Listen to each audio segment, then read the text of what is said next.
Funding for To the Contrary provided by the E. Rhodes and Leona B. Carpenter Foundation, the Park Foundation, and the Charles A. Freoff Foundation. This week on To the Contrary. The key thing is the famous saying, if you've met one person with autism, you've met one person with autism, not to kind of assume that they will have superpowers or they will behave in a particular way. With the right education and the right people around them, that's going to lead to the best long-term outcomes, because you're going to see all of the ways that a person can be successful.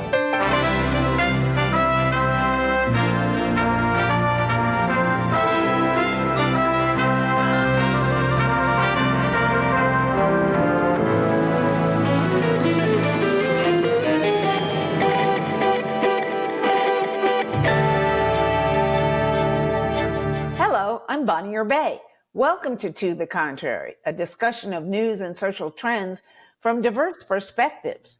Up to 80% of autism cases among girls and women may be missed because these groups can internalize and keep secret their symptoms.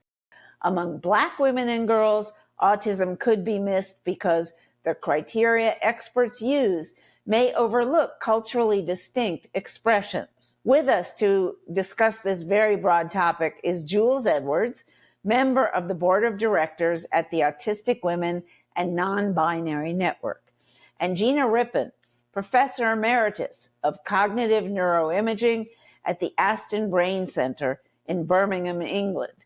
Welcome to you both, and thank you for joining us. Since this is a condition that's really affected by gender differences, let's start there. Why is it that women and men present so differently with autism? While autism has no gender, there are different expressions of autism in different people. We call it a spectrum disorder because no two people are exactly the same. And so my work is gender inclusive. So when I talk about boys and men, I include trans boys and trans men. And when I talk about girls and women, I'm including trans girls and trans women.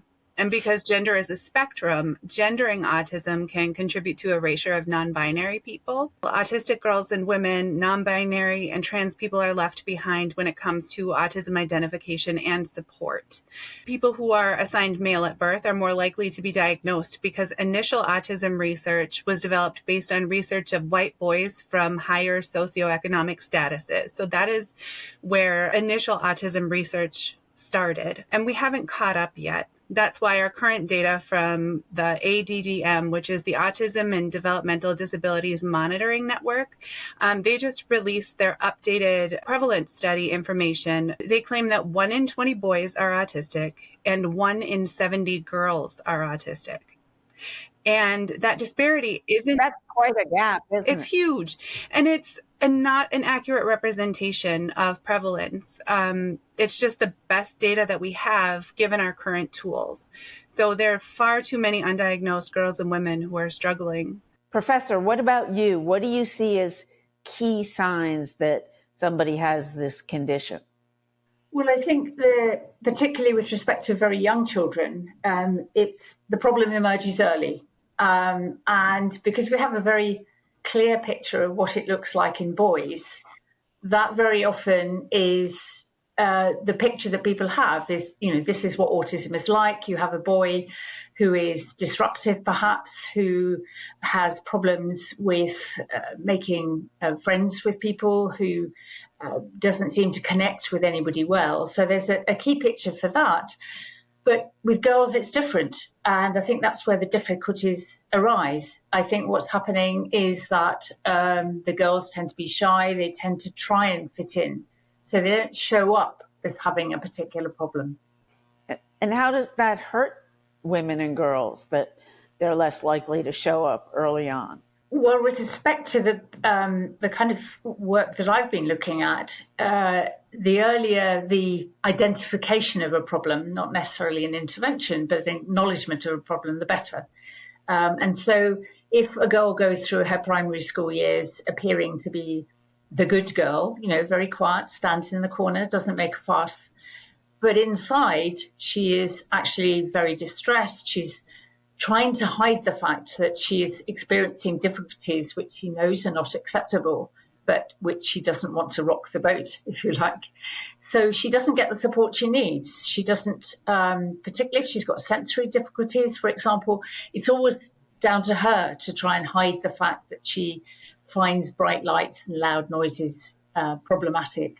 And it's often not until secondary school that the difficulties emerge. When they change to high school, the difficulties emerge because life has got much more complicated, and the fragile scaffolding they've put in place to hide their difficulties is no longer fit for purpose. Girls and women are harmed by this late diagnosis because we don't have access to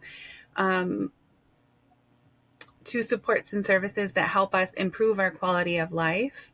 It means that our teachers may misunderstand us, our parents may misunderstand us, and we lose out on quite a bit. We have difficulty with friendships a lot of the time.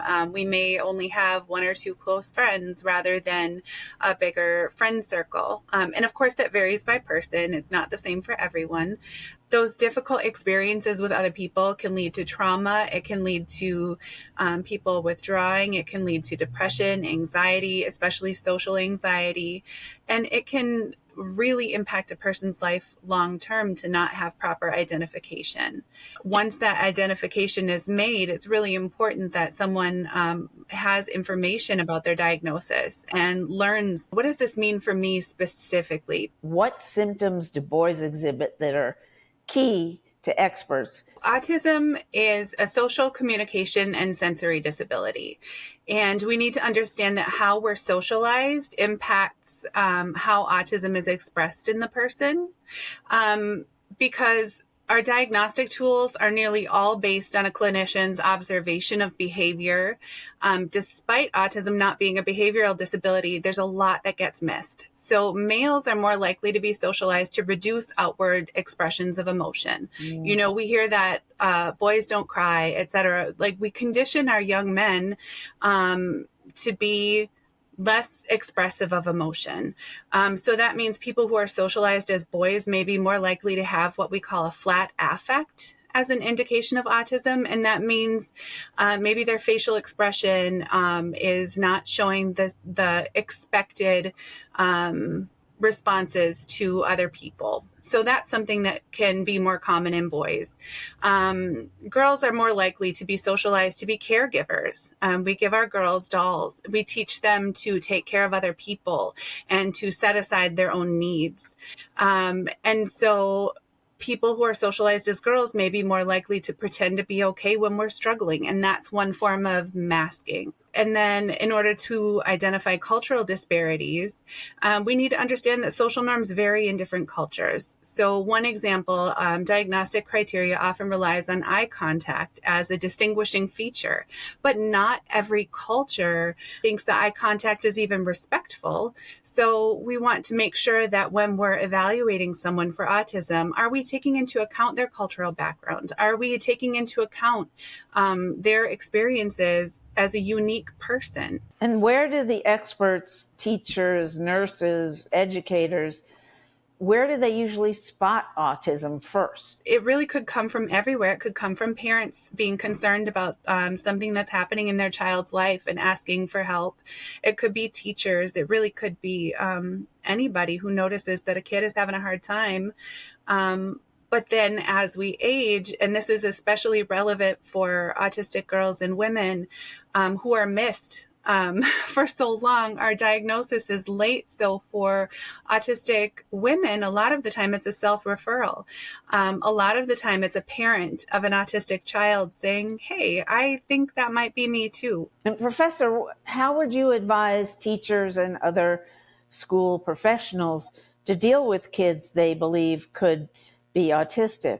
Do you think that they should be really step out and say, look, this is a problem. If you're experiencing A, B, C, please come see me after school and we'll get you in with some people who can really help you if indeed that is what's going on with you. And if not, and you just want to be checked, let us know. We'll be happy to check you anyway. Some way of pulling them towards the officials surrounding education but not in an embarrassing way. Yeah, I think that's the key point, because the earlier the better. And I think teachers have sort of fallen into what I call the male spotlight problem with respect to autism. So they have a clear picture about what autism should look like. So if parents raised a problem, and it's a girl they're raising a problem about, the first issue is, oh no, she can't be autistic, she's a girl. So I think awareness, education, understanding that it can present differently, and that there are things that can be done, because if it's sensory difficulties, very often accommodation can be made.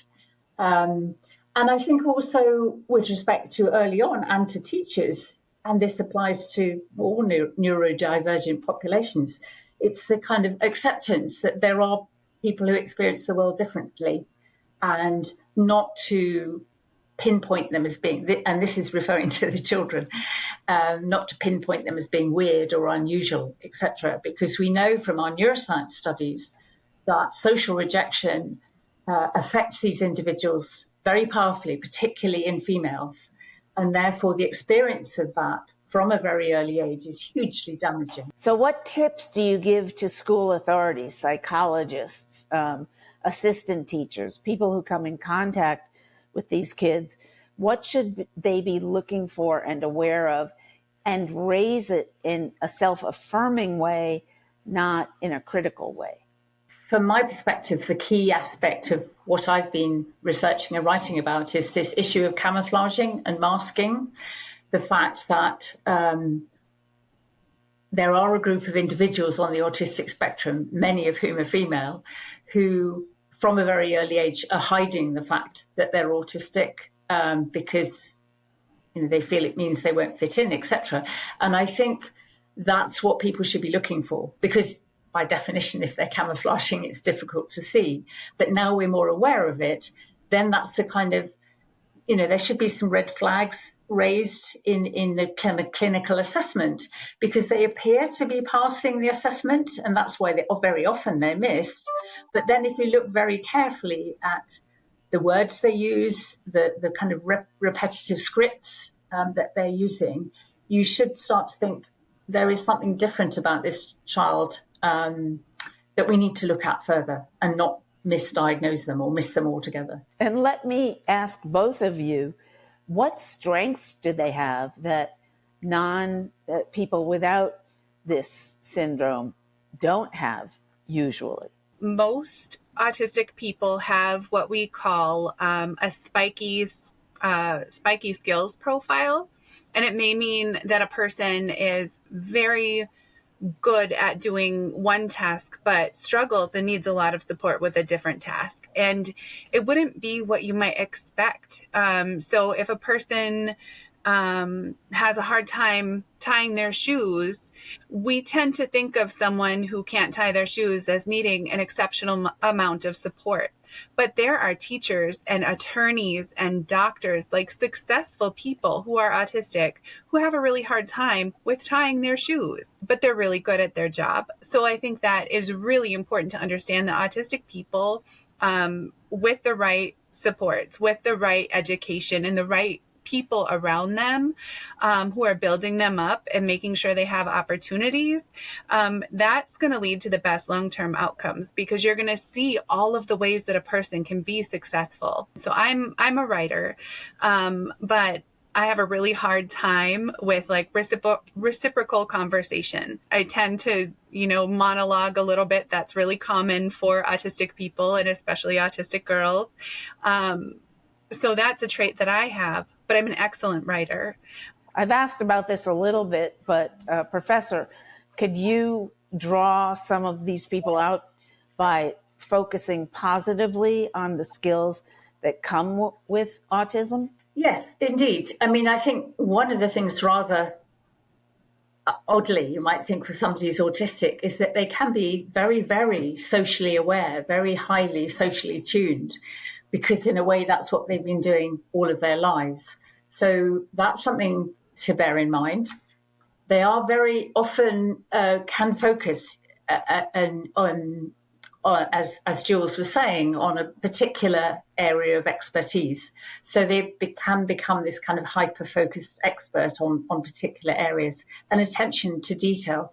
But I think the key thing is the famous saying, if you've met one person with autism, you've met one person with autism, not to kind of assume that they will have superpowers or they will behave in a particular way. But as in a way you should be doing with everybody, just to see what their strengths are and to make sure those are drawn out, because for them that is very important, and acknowledging their strengths and making sure they're embedded in a group in some way will reap amazing rewards. And as with any condition, physical, mental, you name it, there are really good talents that come to some people in the groups that are affected. So when we're talking about autism, what talents could this condition make even better, improve in people with the condition? Honestly, anything that a person is passionate about. I think that's one of the great things about autism is that most autistic people have a special interest or something that they are really excited about. And it could really be anything. It could be music. There are some excellent musicians who historically we speculate they may have been autistic. And there are modern musicians who have come out and told the world that they're autistic. There are scientists. There are a lot of scientists who are probably on the spectrum. Genuinely anything, electricians, tradespeople. I once saw this article and there was a photo of a bricklayer who had done this exceptional, beautiful pattern with the bricks that they were laying.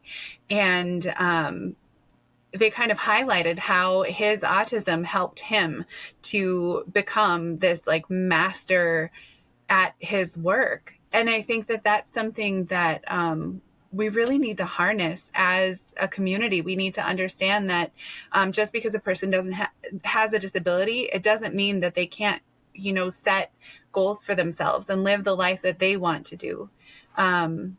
So there's not one specific thing. It could be whatever that person is passionate about. But what you mentioned, bricklayers, and you've talked about some of the jobs where they tend to fit in really well. Mm-hmm. How do they make their most important contributions to society? Is it through music, art, labor? What is it? Anything. It could be anything. I think that it's important to understand that like autism is just a natural variation in human neurology. There's so much speculation about what causes it, but I look at my family tree and I know that apples come from apple trees, and not every branch on the tree has apples. But several of them do have apples, and I'm an apple, and my children are apples, and at least one of my parents is an apple. So we have to just celebrate the people who are here and be excited about whatever contributions they make, whatever the accomplishments are. Like that's something we need to really like highlight and celebrate. And we need autistic kids and autistic young adults to see autistic adults like thriving and role models. So I think it's great to notice all of the contributions that autistic people have made, and make sure that kids know that they can grow up and do exactly what they want with their lives. We don't tell kids like, oh, you can't do anything you want just because of a new diagnosis, right? Is technology helping diagnose people with autism? I think with respect to the kind of work I'm doing, it will certainly shed a more detailed light on autism, because we know autism is a hugely variable condition, and we've been talking about special skills, but there are, of course, people at the other end of the spectrum who are, to use the term advisedly, quite impaired. And there's a whole tranche of contributions to this picture of autism. It could be genetic, it could be hormonal, it could be endocrinology, etc. And I think if we can find a way of putting all of those data together, and of course, amazingly rich brain imaging data, you can put all of that together and start using AI, for example, to identify patterns within those data. That might be much more informative than struggling around with labels, different types of autism, even not using the term male autism or female autism, but just saying, let's have a look at this huge data sets, because certainly in neuroscience, there are now huge data sets. To that, you could add all the other possible variables you think are important, which a human mind possibly couldn't envisage how they might work together. And even the systems we're using to spot differences. But if you could feed it to an AI system and say, can you see any patterns in this huge amount of data that might help us? Are there different kind of genetic patterns or hormonal patterns or behavioral patterns as well? Because of course, what we really want to do is to say, what help do these people need if they do need help? And maybe we could spot the symptoms rather than just put a label on an individual and assume that tells us everything. And since this is the month when people in the autism field are looking around and wanting to help people with autism, what do you suggest they look for, and what do you suggest they do if they find somebody they think could be helped with therapy? April is an exceptionally difficult month for autistic advocates, specifically because there's so much misinformation and ableism making the rounds. And it is very problematic. It can be exhausting for autistic advocates to combat this constant stream of harmful information that isn't necessarily true. So we have to, when you're talking, spell this out for me a little bit, though. Mm-hmm. When you're talking about harmful information that's being spun out, what harmful information is that? And what do people who fear, think, consider whether they have autism or not, how do they handle the volumes of information that they'll find online? One of the most important things is to find a variety of sources of information and figure out what's relevant to you. So some of the misinformation is that autism is a behavioral disorder. It is not. It is only social, communication, and sensory. The sad part is that it is diagnosed based on observable behaviors and not a person's actual experiences in life. And that's one of the reasons that girls and women are left so far behind, especially when it comes to this. There's a really sad fact that over 90% of autistic girls and women will experience sexual assault at least one time in their life. And I believe the percentage is over 40% will experience sexual assault 10 or more times. Yikes. It is horrifying. And we're doing almost nothing. We're doing almost nothing to protect our children. We're teaching our children the exact opposite of what we need to teach them. We need to teach our autistic children how to say no and how to be effective in how to say no, because what is happening right now is children are being trained to comply with directives from adults, and they're not taught about bodily autonomy. They're not taught to set boundaries. And I'm saying they, but I'm including myself in this, because when I was growing up, I didn't know how to set boundaries for myself. And I experienced that very same harm. And so I'm very passionate about that. And as a Native American woman, those statistics are worse for my community. And we really need to have more information. We need to teach our girls and women how to protect themselves in a very dangerous world. And those are important life skills. Those are safety, self-preservation skills that we're just completely ignoring. And our girls are being harmed. Our women are being harmed. And it's people across the spectrum. It's people who have significant support needs. It's people who we wouldn't even know that they're autistic when we meet them. It's very dangerous. And so when we have a child diagnosed with autism and we say, oh, they should be in therapy all day, they should be in behavior therapy all day, what are they learning in therapy? Are they learning how to be safe? How are they learning to protect themselves? Are they learning that they can use their AAC device to say, no, I don't like that? Because the typically developing children are learning those things. There are songs about it saying, please stop. I don't like that. Our children, our autistic children, are not necessarily learning that same thing. They're learning that they must comply with the adults around them, and they don't get a choice, and they will be punished if they don't listen, and they will be rewarded if they do listen. And that causes so much immense harm to girls. It's really sad because that's a very positive message, and one that all young people or people with various strains of autism should hear. And it should be celebrated, so there's no stigma attached to it anymore. But thank you both for this enlightening discussion. That's it for this edition of To the Contrary. Keep the conversation going on our social media platforms, X, Facebook, Instagram, and TikTok. Reach out to us at To the Contrary and visit our website. The address is on the screen. And whether you agree or think to the contrary, see you next time.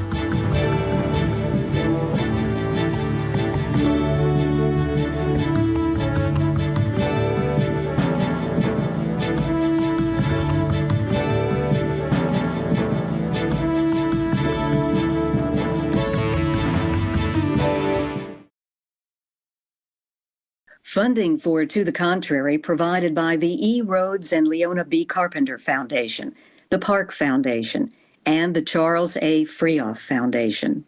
For a transcript or to see an online version of this episode of To the Contrary, please visit our PBS website at pbs.org/To the Contrary. You're watching PBS.